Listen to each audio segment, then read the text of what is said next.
Halo teman-teman, selamat datang kembali di channel aku, Nur Ismaya. Pada video kali ini kita akan lanjut microlearning kita di Guru Belajar dan Berbagi Secara Pendidikan Inklusif, materi 14, penerapan multisensori. Apa itu multisensori?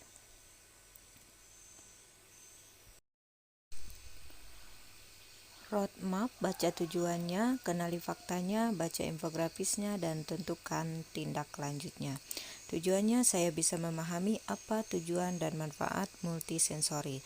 Fakta, gaya belajar peserta didik beragam. Beberapa peserta didik mengalami hambatan dalam kemampuan persepsi.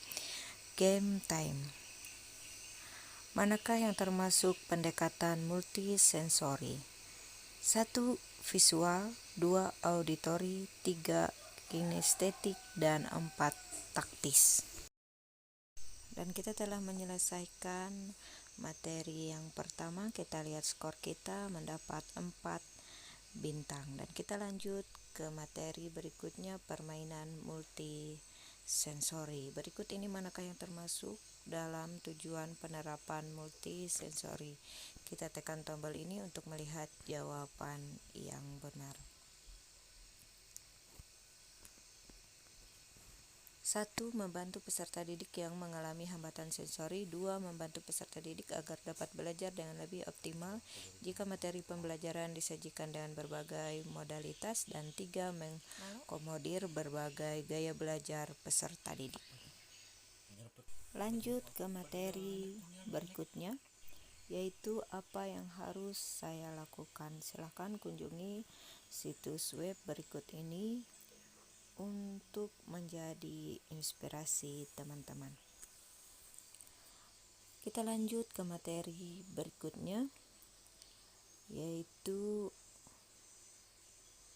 materi aktivitas pengembangan persepsi visual. Terdapat beberapa aktivitas. Aktivitas yang pertama, aktivitas pengembangan persepsi virtual. Roadmapnya, baca tujuannya, kenali faktanya, baca infografisnya, dan tentukan tindak lanjutnya. Adapun tujuannya, saya bisa mempraktekkan aktivitas pengembangan persepsi visual. Faktanya, persepsi visual merupakan topik utama dari bahasan persepsi secara umum. Proses belajar melibatkan persepsi visual sebanyak 80%. Kemampuan persepsi visual anak adalah proses kognitif penting di mana anak menyerap apa yang dilihatnya, kemudian mengolah informasi. Tanda peserta didik yang memiliki kemampuan persepsi visual kurang baik: kesulitan membedakan ukuran huruf dan objek, kesulitan menghafal alfabet sesuai dengan urutan yang benar, kesulitan menggunakan konsep spasial seperti di dalam, di atas, di sebelah, dan sebagai, kesulitan menyelesaikan puzzle atau menghubungkan titik, kesulitan mengabaikan gangguan visual serta sedang melakukan aktivitas, kesulitan menemukan barang tertentu di meja atau di lemari, dan kesulitan mengingat sick word atau kata yang harus dihafalkan. Kemudian lanjut kita ke materi berikutnya, yaitu permainan menjodohkan gambar. Silakan teman-teman geser gambar satu ke yang lainnya yang sama kita jodohkan, dan kita lihat hasil dari pasangan gambar yang telah kita jodohkan. Kita lihat skornya adalah 4 bintang. Oke teman-teman, lanjut ke materi kita berikutnya, yaitu permainan multisensori. Berikut ini manakah yang termasuk dalam tujuan penerapan multisensori? 1. Membantu peserta didik yang mengalami hambatan sensori. 2. Membantu peserta didik agar dapat belajar dengan lebih optimal jika materi pembelajaran disajikan dengan berbagai modalitas. 3. Mengakomodir berbagai gaya belajar. Oke, lanjut kita ke materi berikutnya, yaitu permainan kartu memori.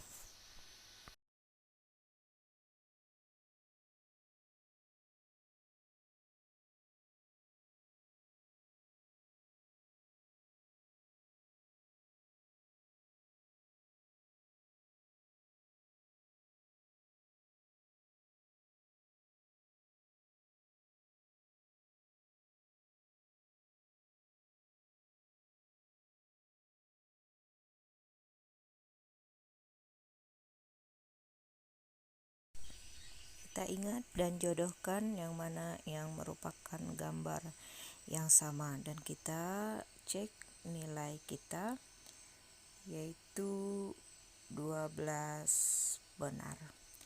Lanjut ke materi berikutnya. Apa saja harus saya lakukan selanjutnya, yaitu kunjungi situs web yang telah disediakan untuk inspirasi teman-teman.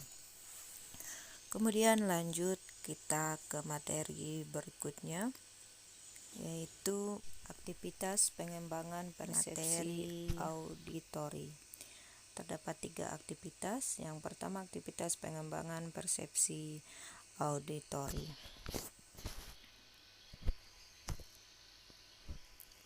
Aktivitas pengembangan auditori, roadmapnya: baca tujuannya, kenali faktanya, baca infografisnya, dan tentukan tindak lanjutnya. Kemudian tujuannya, saya bisa mempraktekkan aktivitas pengembangan persepsi auditori, dan faktanya, mendengarkan dan mengelola informasi merupakan keterampilan yang dibutuhkan sepanjang hidup. Tanda peserta didik yang mengalami hambatan persepsi auditori, yaitu kesulitan memahami instruksi secara lisan, tidak mampu memaksakan apa yang didengar, dan kesulitan memahami kata yang abstrak. Lanjut kita ke materi berikutnya, ke permainan kartu memori auditori. Kita jodohkan gambar dan auditori yang ada.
Dan kita telah menyelesaikan permainan ini dengan baik, dengan waktu 1 menit ya teman-teman.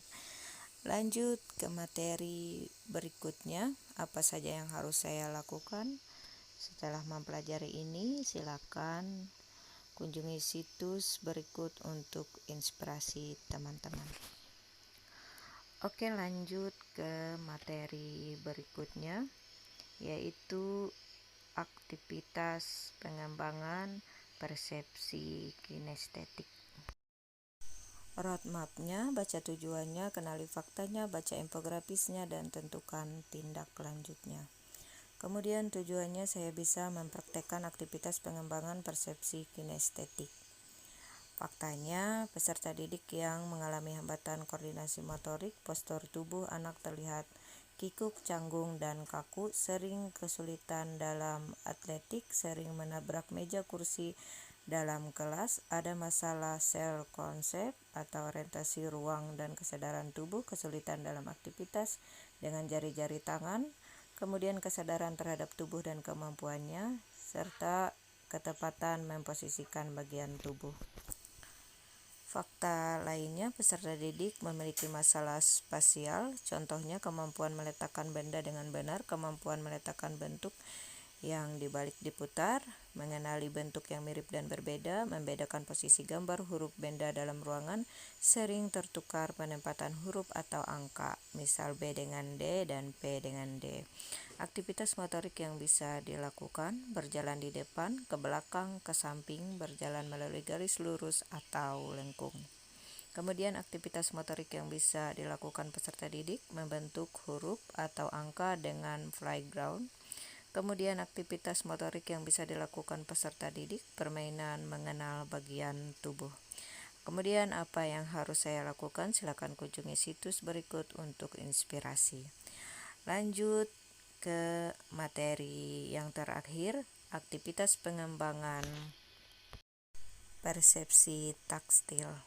Kita ke materi yang pertama dari 3 materi di pembelajaran ini, aktivitas pengembangan persepsi taktil. Roadmap-nya, baca tujuannya, kenali faktanya, mainkan gamenya, dan tentukan tindak lanjutnya.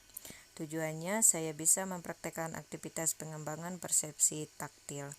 Anak yang mengalami hambatan persepsi taktil diantaranya kesulitan membedakan tekstur, hipersensitif atau hiposensitif terhadap tekstur tertentu, tidak menyukai sentuhan yang tidak terduga, hindari kerumunan, dan tidak menyukai aktivitas yang kotor-kotor atau berantakan. Kemudian benda pada gambar ini dapat digunakan untuk melatih persepsi taktil anak, benar atau salah? Jawabannya adalah salah.